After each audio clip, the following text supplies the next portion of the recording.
Millionaire CEO told his pregnant wife to undress in the church restroom. He thought he'd won until she did this, and he regretted it. Take off the dress. The command echoed through the dusty cathedral vestry like a gunshot. Damien Blackthorne, worth $400 million, stood blocking the door as his pregnant wife stared at him in disbelief. "Excuse me." Camilla's voice was barely a whisper. "You heard me. Remove your dress.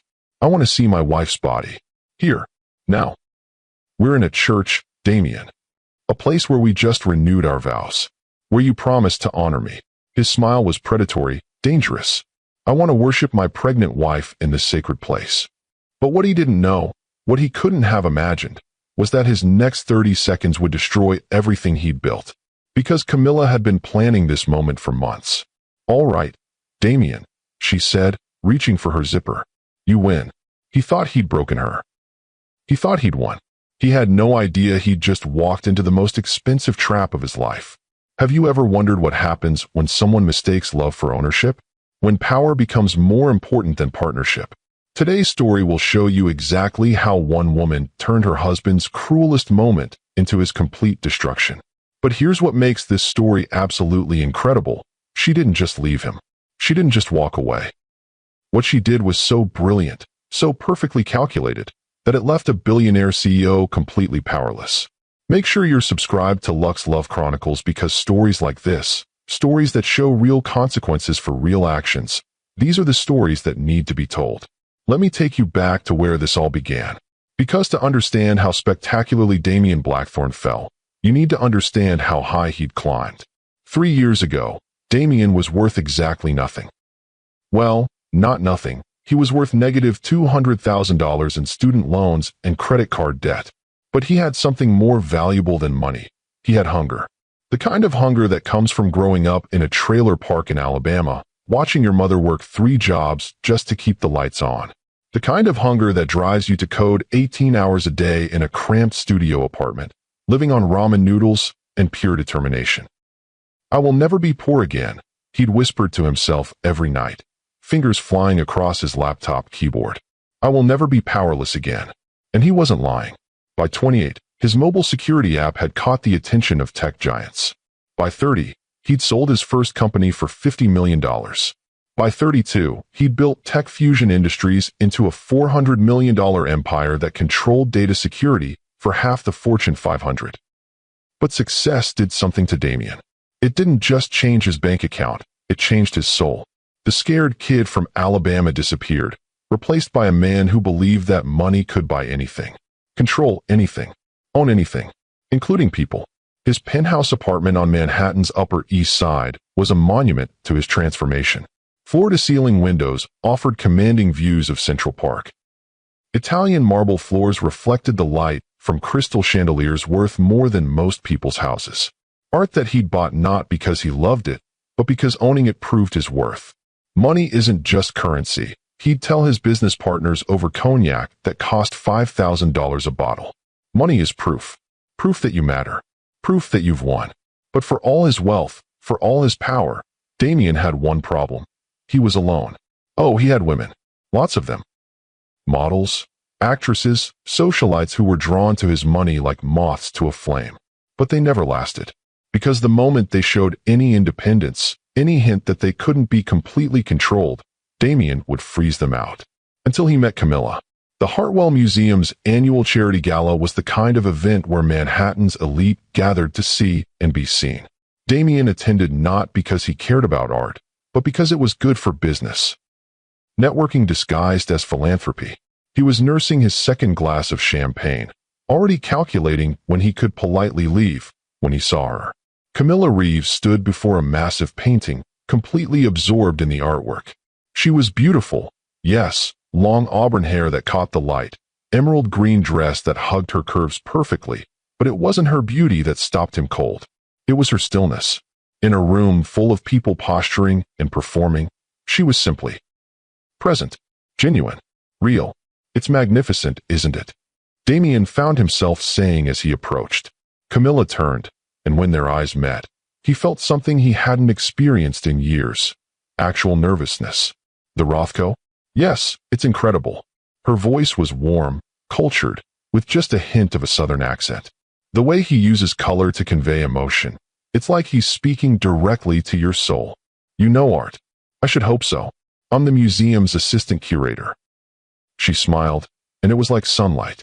Though I have to ask, are you actually interested in the painting, or are you just making conversation? The directness caught him off guard.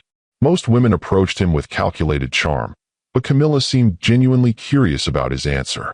Honestly, I was making conversation, but now I'm interested in both the painting and the woman who understands it. Smooth, she laughed. Let me guess, you're in finance? Tech. You have that I conquer things for a living look about you. Tech. And what exactly does that look like? Expensive suit, confident posture, and eyes that are constantly calculating value. She tilted her head, studying him. The question is whether you calculate the value of people the same way you calculate the value of everything else. It should have been a warning. It should have told him that this woman saw through his carefully constructed facade. Instead, it intrigued him. Damien Blackthorne, he said, extending his hand. Camilla Reeves. Her handshake was firm, confident. And before you ask, yes, I know who you are. Your company donated $2 million to the museum last year. You remember donor amounts? I remember when someone does something genuinely good, even if it's probably a tax write-off. Again, that directness. That refusal to be impressed by his wealth alone. They talked for 2 hours. About art, about her work curating exhibitions, about his journey from coding in a studio apartment to running a tech empire. She listened, really listened, asking thoughtful questions that no one had bothered to ask him in years. Can I take you to dinner? He asked as the gala was winding down. I'm not really the expensive restaurant type, Camilla said carefully. What type are you? Coffee shop? Bookstore? Somewhere we can actually talk without servers interrupting every 5 minutes. It was so different from what he was used to. So normal. And for reasons he couldn't explain, normal sounded perfect. Their first real date was at a small cafe in Greenwich Village. Damien arrived in his usual armor, custom Tom Ford suit, Swiss watch, Italian leather shoes, but Camilla wore jeans and a sweater, looking completely comfortable in her own skin. You know, she said over coffee and pastries, you don't have to dress like you're going to a board meeting. This is just coffee. This is how I always dress. Always. Even on weekends. Damien paused. When was the last time he'd owned anything casual? When was the last time he'd done anything that didn't require a suit? I like to be prepared for any situation. Or maybe you like the armor, Camilla said gently. Expensive clothes can be like shields, you know. They keep people at a certain distance. Is that your professional opinion, Dr. Reeves? Just an observation. I study human behavior for a living, how people interact with art, with spaces, with each other. She leaned forward, elbows on the table. And you, Damien Blackthorne, are fascinating. How so? You've built this incredible empire, but you carry yourself like you're still fighting for survival.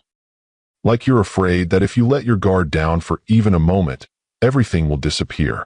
The insight was so accurate it took his breath away. But instead of feeling exposed, he felt understood. Over the following weeks, Damien found himself doing things he'd never done before. Walks through Central Park without his phone. Late-night conversations about everything and nothing. Movie nights in Camilla's tiny apartment. Eating takeout on her second-hand couch. This is nice, he said one evening as they watched an old romantic comedy. Camilla curled against his side. You sound surprised. I am. I'd forgotten that life could be simple. Simple doesn't mean easy, Camilla murmured. Simple means focusing on what actually matters. And what matters? She looked up at him, her green eyes serious. Connection. Trust. Being seen for who you really are, not what you own. It was everything he'd been missing without knowing it. For the first time in his adult life, Damien felt truly happy. But happiness, for a man like Damien, was dangerous. Because happiness made him vulnerable. And vulnerability was something he'd sworn never to allow again. So slowly, unconsciously, he began to change the dynamic. It started small. Suggestions that weren't quite demands. You know, you'd look stunning in designer clothes. Let me take you shopping. I'm comfortable in what I have, but thank you. Of course, but imagine how beautiful you'd look in something that really fits properly. Something that shows off your figure. When she still resisted, the question was loaded, implying that refusing his help was somehow refusing success itself. It was manipulation disguised as support, and Camilla was smart enough to recognize it. Damien, I need you to understand something. I fell in love with you, not your bank account. I don't need you to fix my life or improve my career. I need you to respect the life I've already built. Of course I respect you. I just want to take care of you. Taking care of someone and controlling them are two different things. But Damien couldn't see the difference. To him, providing for someone, making their life easier, ensuring they never had to struggle, that was love. That was protection. The fact that it was also control, that never occurred to him. When Camilla got promoted to senior curator, Damien's first reaction wasn't pride, it was concern. All those late nights and travel. Why wouldn't I want it? Because now that we're getting serious, I thought maybe you'd want to focus more on us. On our future together. Our future includes my career, Damien. It's part of who I am. I know that. I'm just saying, you won't need to work forever. Once we're married, once we have children, you'll have other priorities. The assumption that marriage would automatically mean the end of her independence sent warning bells through Camilla's mind. But she loved him. She believed she could help him understand. Damien, I'm not working because I have to. I'm working because I want to. Because it fulfills me. That's not going to change. We'll see, he said, and something in his tone made her stomach clench. 6 months later, Damien proposed at the Met Gala, the most public, most photographed event of the social season. The ring was a flawless 10-carat diamond that probably cost more than most people's houses. Camilla Reeves, he said, dropping to one knee in front of Manhattan's elite, cameras flashing like lightning. Will you marry me? She should have been swept away by the romance of it all. Instead, she found herself thinking about the setting he'd chosen. The public nature of the proposal. The pressure of hundreds of eyes watching, making it almost impossible to say anything but yes. Yes, she whispered, because what else could she say? The crowd erupted in applause. The ring was stunning. The moment was perfect. So why did she feel like she'd just signed a contract instead of accepting a proposal? The wedding planning process gave her more answers than she wanted. I've booked the plaza for the reception, Damien announced over dinner one night. Don't you think we should discuss the venue together? I wanted to surprise you. Besides, the plaza is the best. Why would you want anything else? Maybe because it's our wedding, not a business merger? Camilla, I'm trying to give you the wedding of your dreams. But you never asked me what my dreams were. Every decision was made the same way. The flowers, the menu, the guest list, all determined by what Damien thought was best, what would look most impressive, what would reflect well on his status. When Camilla suggested including some of her college friends, people who didn't move in Manhattan's elite circles, Damien hesitated. Are you sure they'd be comfortable? It's going to be a pretty sophisticated crowd. They're my friends, Damien. Of course I want them there. I'm just thinking about what's best for everyone. Your friends might feel out of place. But what he really meant was that her friends might make him look less sophisticated. Might suggest that his wife came from ordinary people instead of the elite world he now inhabited. Camilla was beginning to see the pattern. Every choice, every decision, every aspect of their life together was filtered through Damien's need to maintain control and project success. She was becoming less of a partner and more of an accessory. But she loved him.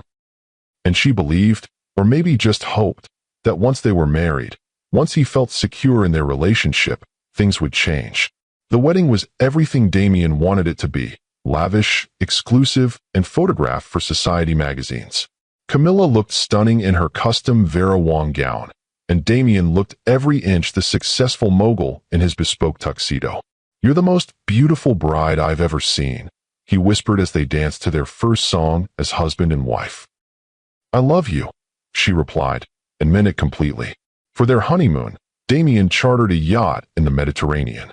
Private chefs, pristine beaches, and absolute luxury. It should have been perfect. This is incredible, Camilla said as they watched the sunset from the deck, a glass of champagne in her hand. Only the best for my wife. You'll never have to worry about anything again. There was something in the way he said my wife that made her pause. Not like a partnership, but like ownership. Damien, can we talk about something? Of course. When we get back to New York, I've been thinking about the museum position. There's an opportunity to curate a major exhibition on contemporary female artists. It would mean some travel, some late nights, Camilla. His voice was gentle but firm. You don't need to do that anymore. What do you mean? I mean you don't need to work. I make more than enough to support us both. You can focus on other things now. Other things like what? Like being my wife. Like the home we're going to build together. Like the children we'll have. The conversation she'd been dreading was finally happening. Damien, my career is important to me. It's not just about money. It's about purpose, about making a contribution to something I'm passionate about. And I admire that. But think practically. Once we have children, you'll want to be home with them. Why complicate things by building a career you'll just have to give up? Who says I'll have to give it up? Well, you'll want to, won't you? What kind of mother would rather be at work than home with her children? The manipulation was so subtle, so perfectly delivered, that it took Camillo a moment to recognize it. He'd just implied that working mothers were somehow deficient, that loving your children meant sacrificing everything else about yourself. Damien, plenty of women successfully balance career and family. Plenty of women have to. You don't. I can give you the luxury of choice. But what if my choice is to keep working? His jaw tightened almost imperceptibly. Let's cross that bridge when we come to it. But Camilla was beginning to understand that in Damien's world, she wouldn't get to make that choice at all. 18 months into their marriage, Camilla discovered she was pregnant. She stared at the positive test for 5 full minutes, emotions warring inside her chest. Joy, because she did want children, had always wanted to be a mother. Fear, because she knew exactly how Damien would react. Pregnant. Damien's face lit up when she told him that evening. That's incredible. This is perfect timing. Perfect timing for what? For you to step back from the museum. Now you have the perfect reason to focus on what really matters. And there it was. The pregnancy wasn't about their growing family. It was about his growing control.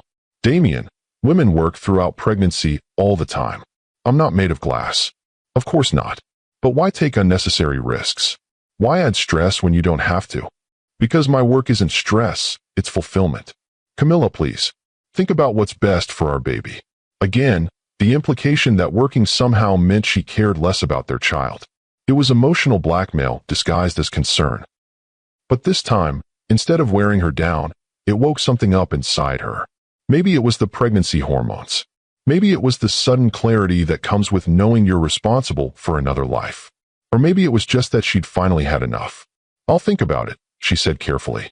But what she was really thinking about was how to protect herself and her unborn child from a man who was supposed to love them both. The next morning, while Damien was at his morning workout, Camilla did something she'd never done before. She Googled emotional abuse in marriage. What she found made her blood run cold. Isolating you from friends and family. Check. Making all major decisions without consulting you. Check. Using money as a weapon or control mechanism. Check. Undermining your confidence and independence. Check. Making you question your own judgment. Check. The list went on, and Damien checked almost every box. She wasn't married to a controlling husband. She was married to an abuser. A sophisticated, wealthy, charming abuser, but an abuser nonetheless. And now she was carrying his child. Camilla closed the laptop and sat in silence, one hand on her still flat stomach. She thought about her baby growing up watching Damien control and manipulate. She thought about the example that would set, the lessons that would teach. Not my child, she whispered. Not my baby. But leaving wouldn't be simple. Damien had lawyers, money, and connections. He'd made sure she was financially dependent on him, had isolated her from many of her support systems, had positioned himself as the rational, successful provider while painting her as emotional and impractical. If she was going to get out, she needed to be smart about it. She needed a plan.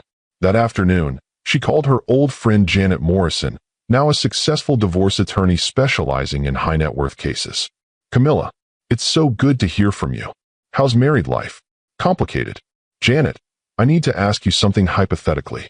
Oh, what kind of hypothetically? If someone was married to a wealthy, controlling spouse and wanted to protect themselves and their unborn child, what would you advise? There was a long pause. Hypothetically, I'd say document everything. Every conversation, every thread, every attempt at control. Build a paper trail. And whatever you do, don't let him know you're building it. How would someone do that?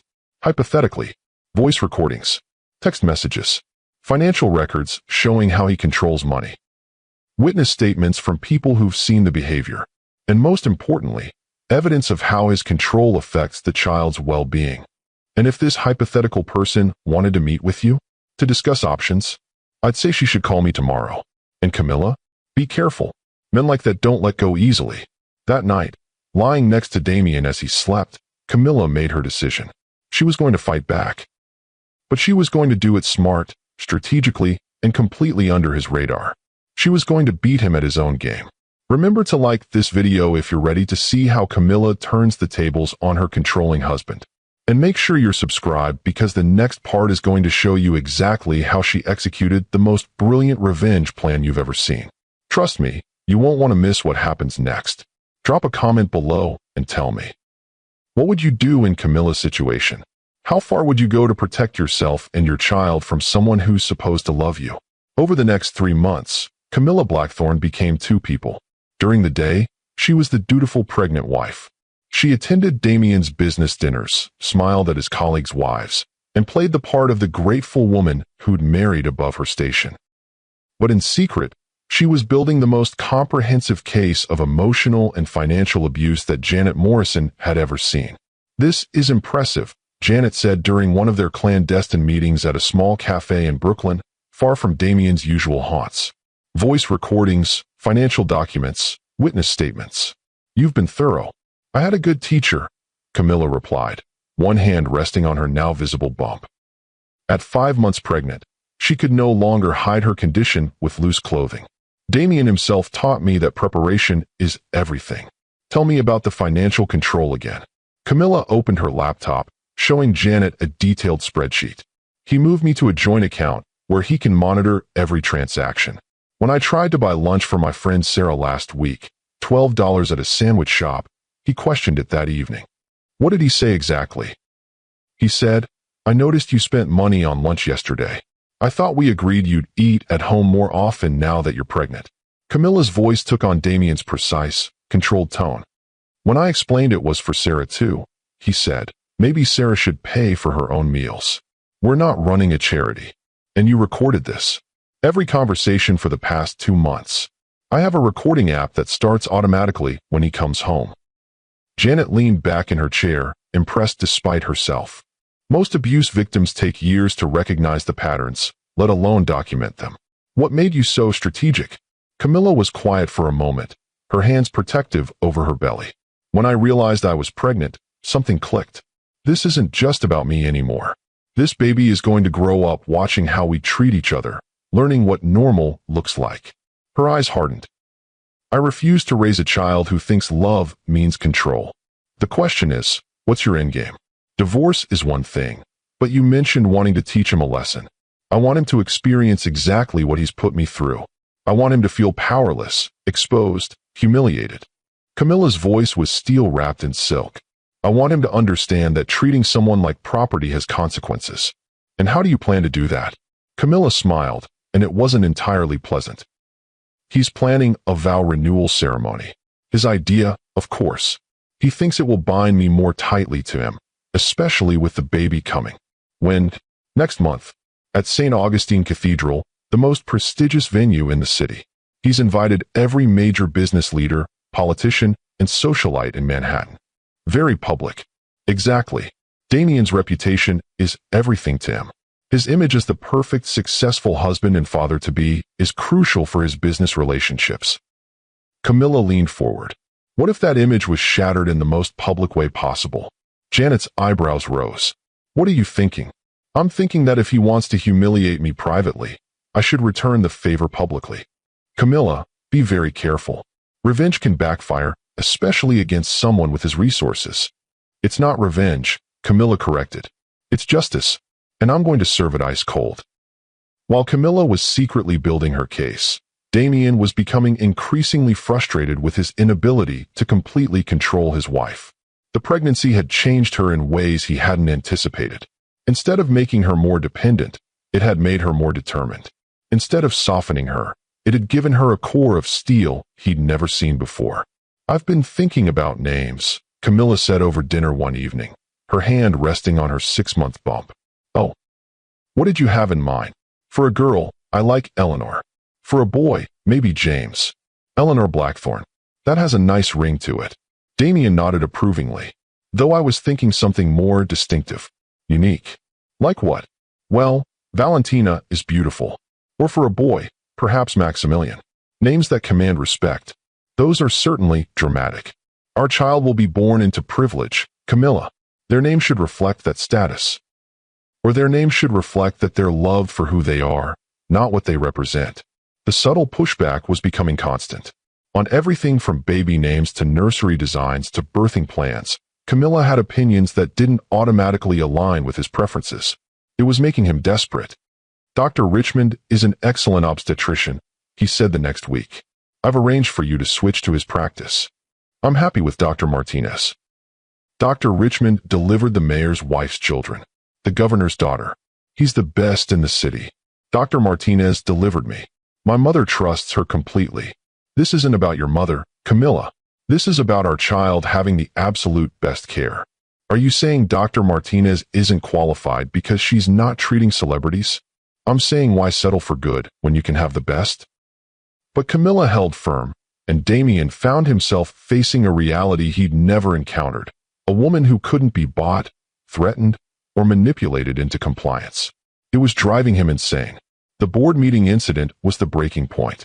Tech Fusion was considering acquiring a smaller company, and Damien had invited Camilla to the presentation as a way of showing off his pregnant wife to potential investors. The acquisition makes perfect sense, he was explaining to the room full of suits. Cloud Secure's technology integrates seamlessly with our existing platform. What about their employee retention issues? Asked one of the investors. Minor growing pains. Nothing we can't handle. That's when Camilla spoke up. Actually, their turnover rate is 37% higher than industry standard. That suggests either poor management or fundamental cultural problems that acquisition might not solve. The room went silent. Damien's jaw tightened as every eye turned to his wife, who was calmly sipping her water as if she hadn't just undermined his presentation. My wife has been doing some research, he said with a forced smile. But I think we should focus on the financial projections. No, she makes a good point, interrupted another investor. High turnover usually indicates deeper issues. What's your plan for addressing the cultural integration? Damien was forced to admit he hadn't fully researched the employee satisfaction metrics, and the meeting ended with the investors requesting additional due diligence. That night, alone in their penthouse, Damien finally lost his composure. What the hell was that? What was what? Camilla looked up from her book, genuinely confused. Don't play innocent. You humiliated me in front of my investors. I asked a legitimate business question. You're not part of my business. You're my wife. Those aren't mutually exclusive, Damien. They are when you're undermining me in front of people whose respect I need. Camilla closed her book slowly. So you'd rather make a bad business decision than have your wife ask smart questions? I'd rather my wife trust my judgment and support me publicly, even when your judgment is questionable. The question hung in the air like a challenge. Damien stared at his wife, this woman who was supposed to be his partner but increasingly felt like his opponent. You've changed, he said finally. Yes, I have. I've gotten stronger. You've gotten difficult. I've gotten independent. And that terrifies you. Don't psychoanalyze me, Camilla. Then don't try to control me, Damien. That night, as Camilla pretended to sleep beside him, Damien made his own decision. The vow renewal ceremony was coming up in 2 weeks. It would be the perfect opportunity to remind his wife and everyone else exactly who was in charge in their marriage. He just needed the right moment, the right leverage, the right way to break her down completely. The opportunity came during breakfast 3 days before the ceremony. Your mother called yesterday, Damien said casually, not looking up from his newspaper. Something about your father's medical bills. Camilla froze, her coffee cup halfway to her lips. What about them? Apparently the insurance isn't covering some of the physical therapy costs. She was asking if we could help. Camilla's father had suffered a stroke 6 months earlier. The recovery was slow, expensive, and putting tremendous financial strain on her middle-class parents. Of course we can help. How much do they need? About $15,000. For now. That's nothing for us, Damien. Can you transfer it today? Well, that depends. Something in his tone made her stomach clench. Depends on what? On whether you're planning to embarrass me again like you did at that board meeting. The threat was subtle but unmistakable. Are you seriously holding my father's medical care hostage? I'm not holding anything hostage. I'm simply pointing out that family support goes both ways. You support me, I support your family. That's emotional blackmail. That's marriage. Partnership. Give and take. And if I don't give what you want? Damien finally looked up from his paper, his eyes cold. Then perhaps your parents should explore other options for financing your father's care. It was the cruelest thing he'd ever said to her. Using her father's health, her family's financial vulnerability, as a weapon to ensure her compliance. But instead of breaking her down, it crystallized her resolve. I understand perfectly, she said quietly. Good. I'm glad we're on the same page. Oh, we are. Completely. But what Damien didn't know was that Camilla had already transferred $50,000 to her parents from an account she'd opened secretly months ago, funded by selling jewelry he'd bought her and small amounts skimmed from household expenses over time. Her father's care was secure. Her parents were protected.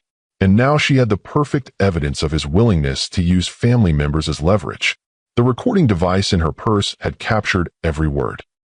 St. Augustine Cathedral was a masterpiece of Gothic architecture, its soaring spires and magnificent stained glass windows making it the most sought-after venue for Manhattan's elite.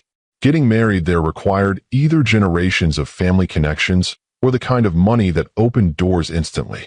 Damien had used the latter. Everything looks perfect, he said as they arrived for their vow renewal ceremony, his hand possessively on Camilla's lower back. At 7 months pregnant, she was radiant in an elegant cream silk dress that showcased her bump beautifully. It's stunning, she agreed, looking around at the flowers, the candles, the photographer setting up his equipment. The guest list read like a who's who of New York power players. About our commitment to each other and our growing family. I won't forget, Camilla replied, and there was something in her tone that should have warned him. The ceremony itself was beautiful. Father Martinez, who had officiated their original wedding, spoke eloquently about love, commitment, and the sacred nature of marriage. Damien and Camilla, he said as they stood before the altar, hands joined. You chose to renew your vows today not because you had to, but because you wanted to reaffirm your dedication to each other and to the child you're expecting. Damien squeezed Camilla's hands, his smile perfect for the cameras. But when she looked into his eyes, she saw not love, but ownership. Not partnership, but possession. Do you, Damien, promise to love, honor, and cherish Camilla, to support her dreams and respect her choices, in sickness and in health, for as long as you both shall live? I do, he said confidently. And do you, Camilla, promise to love, honor, and cherish Damien, to support his ambitions and stand by his side, in sickness and in health, for as long as you both shall live? Camilla looked out at the assembled guests, at the cameras, at the perfect facade of their perfect life. Then she looked back at her husband. I do, she said softly. But what she was really saying was, I do promise to stand by your side, when you're getting exactly what you deserve. After the ceremony, cocktails were served in the cathedral's reception hall, while the photographer arranged for formal portraits. It was during this transition that Damien made his fatal mistake.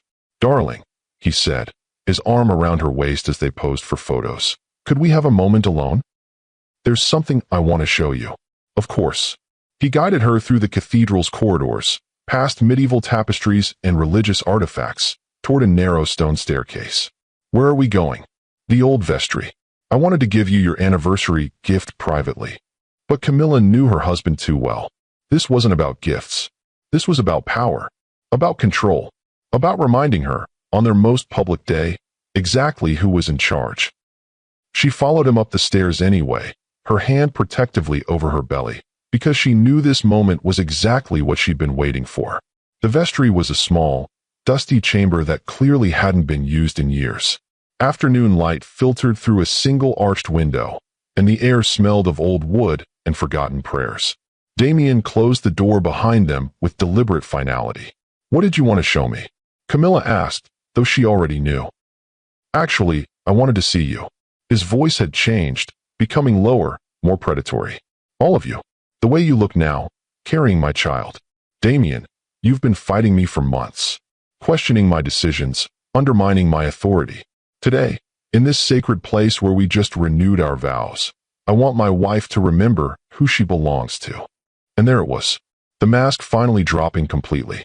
"I belong to myself," Camilla said quietly. "No." He moved closer, blocking her path to the door. "You belong to me. Your body belongs to me. That baby belongs to me. You're being ridiculous." "Am I?" "Take off the dress, Camilla." The command echoed through the small chamber like a gunshot. Camilla stared at him, her green eyes wide with what he interpreted as shock, but was actually anticipation. "Excuse me. You heard me. Remove your dress. I want to see my wife's body. Here. Now. We're in a church, Damien. A place where we just promised to honor each other. Where you promised to obey me." His smile was cruel, triumphant. "I want to worship my pregnant wife in this sacred place." But there was nothing sacred about it. This was about humiliation, about forcing her into sexual submission in a place of worship, about making her feel powerless and violated. It was the perfect crime, one he was certain she would never report because of the shame and the circumstances. "Take off the dress," he repeated, his voice harder now. "Don't make me ask again." "Or what?" Camilla's voice was steady, curious rather than afraid. "Or I make that call about your father's medical bills. And maybe a few other calls. Your brother's restaurant loan.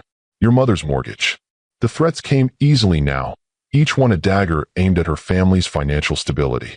He'd researched every vulnerability, every pressure point, every way to make her comply. "You'd really do that? Use my family against me? I'm protecting our family, our marriage. Sometimes that requires difficult decisions." "I see." Camilla was quiet for a long moment, and Damien took her silence for submission. "So what's it going to be? Are you going to be a good wife? Or do I need to make some phone calls?" That's when Camilla smiled. It was radiant, beautiful, and absolutely terrifying. "All right, Damien," she said, reaching for the zipper at the back of her dress. "You win." But as Camilla began to lower her zipper, something in her expression made Damien's confidence waver. There was no fear in her eyes, no resignation, no shame. Instead, there was a cold, calculating intelligence that he'd never seen before. "You know what's interesting about this vestry?" she said conversationally as the silk pulled at her feet, revealing elegant maternity lingerie that somehow made her look powerful rather than vulnerable. "What?" Damien's voice was hoarse, his body responding despite his growing unease. "The acoustics. Sound carries beautifully in here." She unclasped her bra with fluid grace, never breaking eye contact. Almost like it was designed for people to hear what's happening inside. "What are you talking about?" "I'm talking about the fact that every word you've said in the last 10 minutes has been broadcast to my lawyer's office via the recording app on my phone." She stepped out of her panties, standing before him completely naked except for the small device barely visible in her discarded purse. Damien's face went white. "You're lying." "Am I?"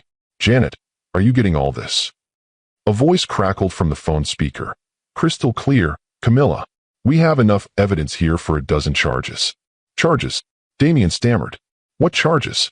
Camilla began dressing with unhurried calm. "Sexual coercion, for starters. Forcing your pregnant wife to undress under threat of financial punishment.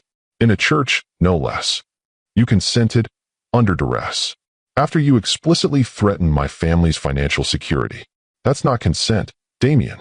That's extortion. No one will believe. They'll believe the recordings. All of them. Months of evidence showing systematic emotional abuse, financial control, and manipulation." She smoothed her dress, looking every inch the elegant socialite rather than a woman who'd just destroyed her husband's life.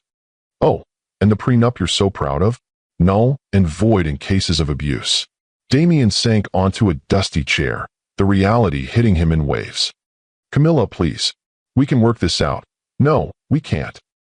Because you don't see me as a person, Damien. You see me as property, and I refuse to be owned. The baby will be raised by a mother who knows her worth and a father who'll have supervised visitation rights until he proves he's capable of treating people with respect." She moved toward the door, but he blocked her path one final time. "You can't leave me. I love you." "No," Camilla replied, her hand on the door handle. "You love owning me. There's a difference. Wait. Let me explain," Explain what? That you're sorry you got caught? That you didn't mean to threaten my family? That you'll change? She shook her head. I've heard all the promises before, Damien. The only difference is now I'm listening to my own voice instead of yours. What do you want? Money? I'll give you anything. I want you to experience what you've put me through. I want you to feel powerless, exposed, humiliated. Her smile was sharp as broken glass. And in about 30 seconds, you're going to understand exactly what that feels like. What do you mean? Camilla opened the door, and golden light from the corridor spilled into the dusty chamber. I mean that while we've been having this conversation, my assistant has been distributing a very interesting press release to every major news outlet in the city. What press release? The one detailing your arrest for sexual coercion and domestic abuse, complete with audio evidence and witness statements. She paused at the threshold. Your guest should be getting news alerts right about now. As if summoned by her words, Damien's phone began buzzing with notifications. Text after text, call after call, as news of his downfall spread through Manhattan's elite circles with lightning speed. You destroyed me, he whispered.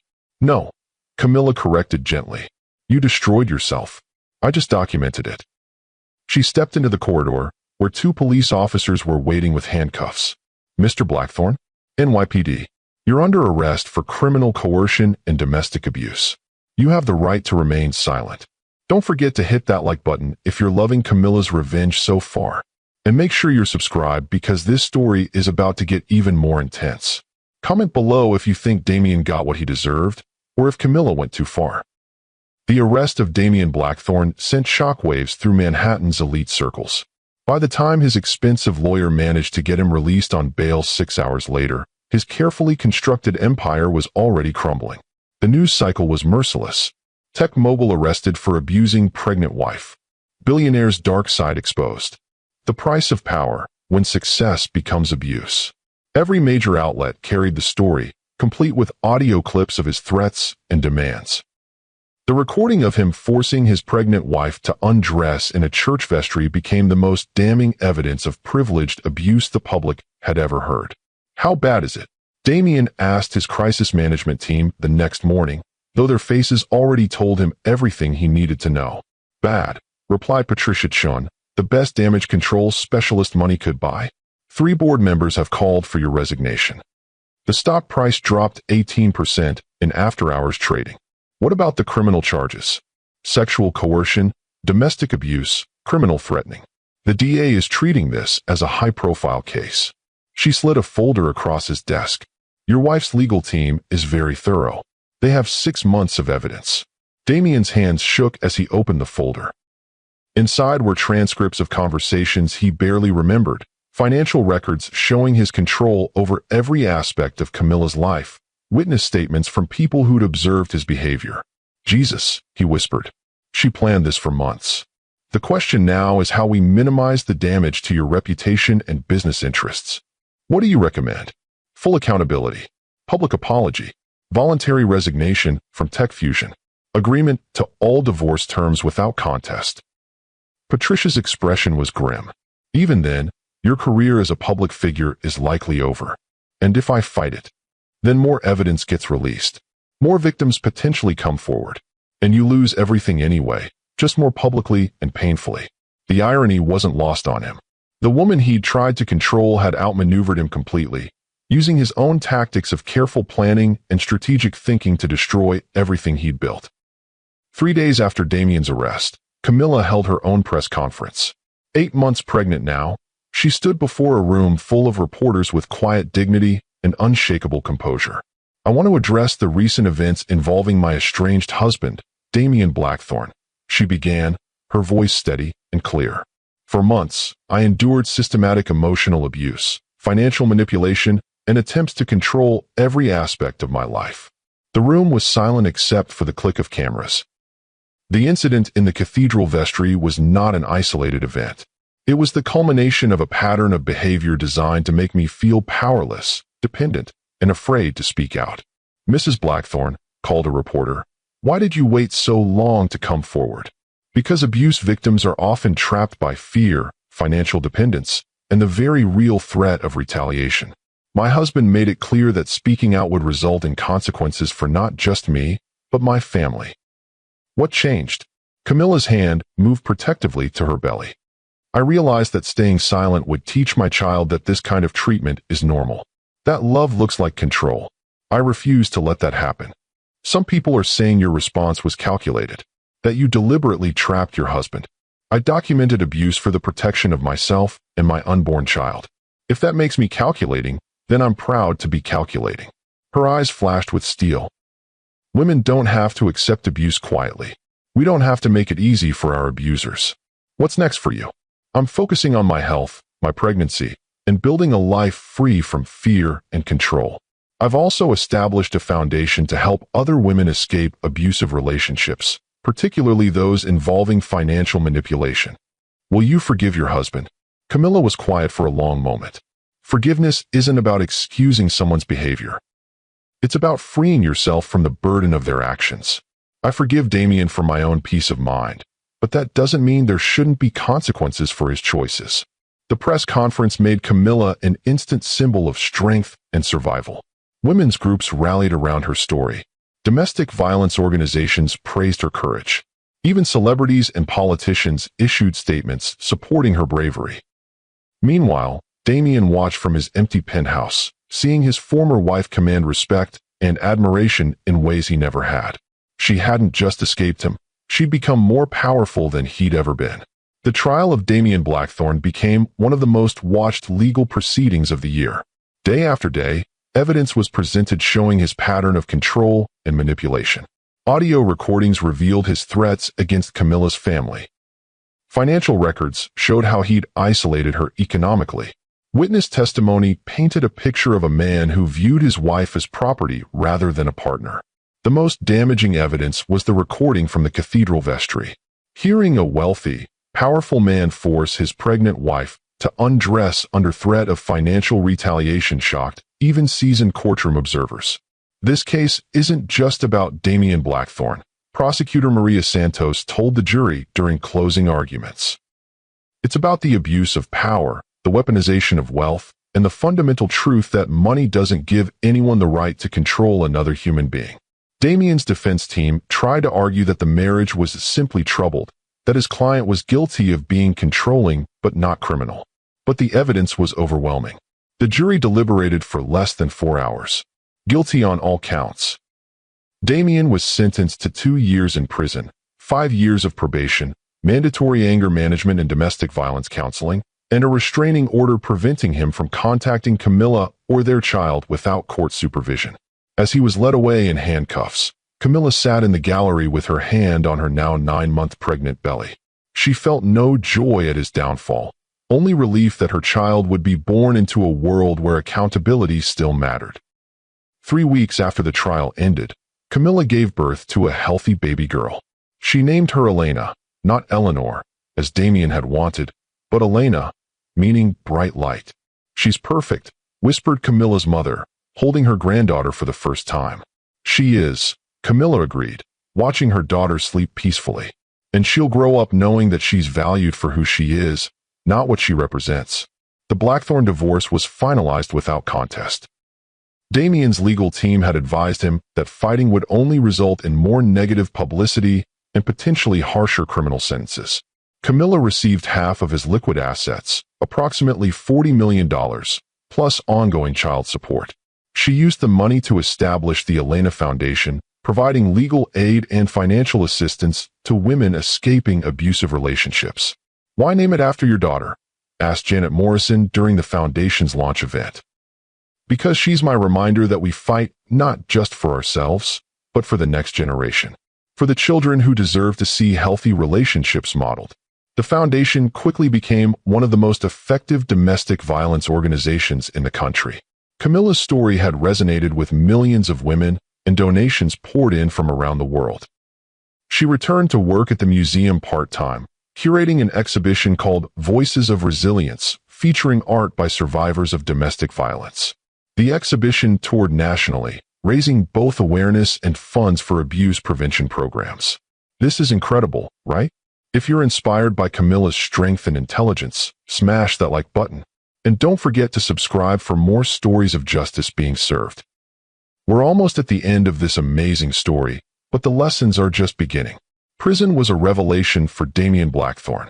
Stripped of his wealth, his status symbols, and his ability to control his environment, he was forced to confront the reality of who he'd become. His cellmate was Marcus, a former corporate lawyer serving time for embezzlement. First time inside, Marcus asked on Damien's first night. "Yeah, what did you do?" "Domestic abuse. Coercion." The words felt strange in his mouth, like admitting to a disease he'd never known he had. The powerful man who forgot other people were human. "I see it all the time in here." "It wasn't like that, wasn't it?" Marcus sat up on his bunk. "Let me guess. You worked hard for everything you had. You deserved respect. Your wife should have been grateful for the life you provided." Damien was quiet, because that was exactly how he'd thought about it. "The thing about guys like us," Marcus continued, "is we confuse success with superiority. We think being good at making money makes us good at everything else, including relationships." "I loved her." "Did you? Or did you love having her?" The question haunted Damien through his mandatory counseling sessions. Week after week, Dr. Angela Rivera forced him to examine his behavior, his motivations, his fundamental beliefs about power and relationships. "Tell me about your childhood," she said during one session. "What's to tell? We were poor. My mother worked 3 jobs. I promised myself I'd never be powerless again." "And how did you define powerless?" "Not having control over my circumstances. Not being able to protect the people I cared about." "So control became your way of showing love?" "I guess." "But Camilla didn't experience it as love, did she?" The sessions were brutal, forcing Damien to see his marriage through Camilla's eyes. The gifts that felt like bribes. The protection that felt like prison. The love that felt like ownership. "She tried to tell me," he realized during one breakthrough session. "Over and over, she tried to explain how my behavior made her feel. But I thought I knew better." "What do you think now?" "I think I destroyed the best thing that ever happened to me because I was too scared to trust that she loved me for who I was instead of what I could provide." It was the first honest thing he'd said about his marriage in years. 18 months into his sentence, Damien began writing letters to Camilla. He never sent them. The restraining order prevented any contact, but writing became a way of processing his guilt and shame. "Dear Camilla, I know I have no right to ask for your forgiveness, and I'm not writing this letter expecting a response. I'm writing because I finally understand what I did to you, and I need you to know that the man who hurt you is gone. Prison has given me something I never had before, perspective. Away from the money and the power and the need to always be in control, I can see clearly for the first time in years. I was terrified of being vulnerable. Terrified that if I didn't control every aspect of our relationship, you would realize you could do better than a scared kid from Alabama who got lucky with technology. So I try to make myself indispensable by making you dependent. I try to prove my worth by diminishing yours. I tried to secure your love by controlling your choices. I know now that real love means wanting someone to be their fullest, freest self, even if that means they might choose to leave you. I never gave you that freedom because I was too afraid you'd use it. Elena must be walking by now. I hope she has your strength and your intelligence. I hope she grows up knowing that love is about lifting people up, not holding them down. You were the strongest person I ever knew, even when I was doing everything in my power to make you feel weak. Your courage in standing up to me, in documenting what I did, in refusing to accept abuse quietly, it saved not just you and Elena, but probably other women who will benefit from your example. I'm learning to find strength in vulnerability, worth in humility, and power in lifting others up instead of putting them down. I don't know if I'll ever be the man I should have been for you, but I'm trying to become the man Elena can respect when she's old enough to understand who her father was and who he's trying to become. I love you both. Really love you. Which means wanting your happiness even though I'm not part of it. Damien, he wrote dozens of these letters, each one a step in his journey toward genuine accountability and change. On Elena's first birthday, Camilla hosted a celebration at the museum where she worked. The exhibition hall was filled with friends, family, and supporters of the Elena Foundation. A year ago, Camilla said, addressing the crowd while holding her daughter, I was afraid my child would grow up in a world where might makes right, where money equals power, where control masquerades as love. Elena babbled happily in her arms, reaching for the colorful balloons. Today, I'm hopeful that she'll grow up in a world where accountability matters, where strength means lifting others up, and where love is defined by freedom rather than possession. The crowd applauded as Elena clapped her tiny hands, delighted by the attention. This foundation, this community, this movement toward real justice. It's Elena's birthday gift to the world. Proof that even the worst situations can become catalysts for positive change. As the party continued around them, Camilla's mother approached with tears in her eyes. "I'm so proud of you," she whispered. "Not just for how you handled Damien, but for how you've used your experience to help others." "I had good teachers," Camilla replied, kissing Elena's forehead. "Women who showed me that survival isn't enough. We have to thrive." 5 years later, 5 years after his release from prison, Damien Blackthorne was a different man. He worked as a consultant for nonprofit organizations, using his business skills to help them operate more efficiently. He lived in a modest apartment in Brooklyn, drove a used Honda, and attended therapy twice a week. His relationship with Elena was carefully supervised but slowly improving. She was 6 now, brilliant and curious like her mother, with Damien's green eyes and Camilla's compassionate heart. "Why can't you live with us?" Elena asked during one of their monthly visits to the park. "Because Daddy made some very bad choices before you were born," Damien explained carefully. "Choices that hurt Mommy and made it unsafe for us to be a family. But you're sorry, right? More sorry than you can imagine, sweetheart. And you learn better." "I'm still learning better every day." Elena considered this with the seriousness only children possess. "Mommy says people can change if they really want to." "Do you think I've changed?" "I think you're trying to.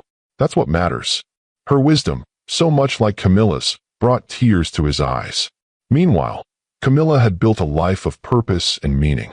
The Elena Foundation had helped over 1,000 women escape abusive relationships. She'd remarried, a kind, gentle man who understood her history and supported her mission. They were expecting their first child together. "Do you ever regret how you handled things with Damien?"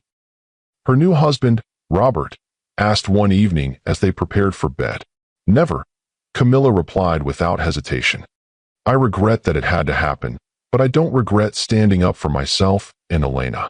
Women need to see that there are consequences for abuse, even when the abuser is wealthy and powerful.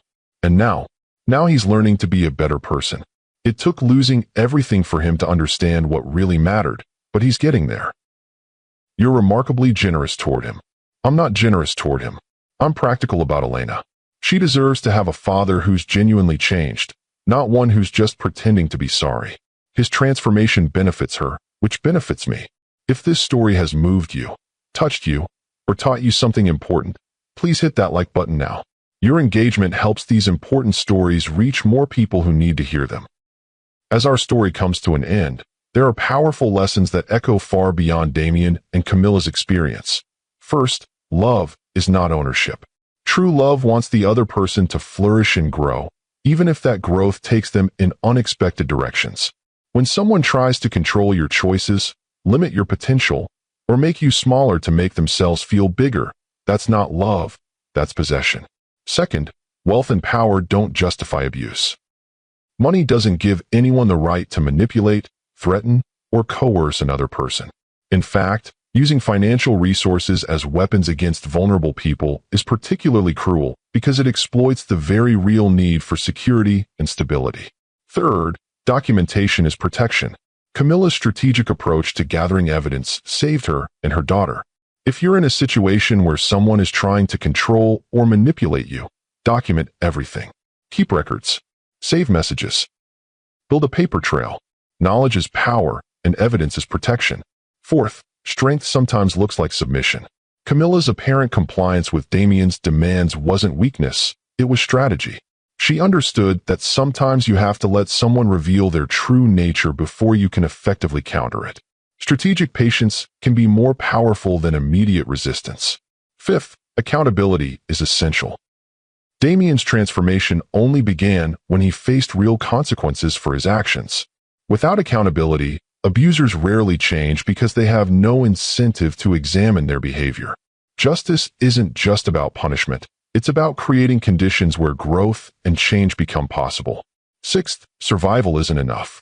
Camilla didn't just escape her abusive marriage. She transformed her experience into a force for helping others.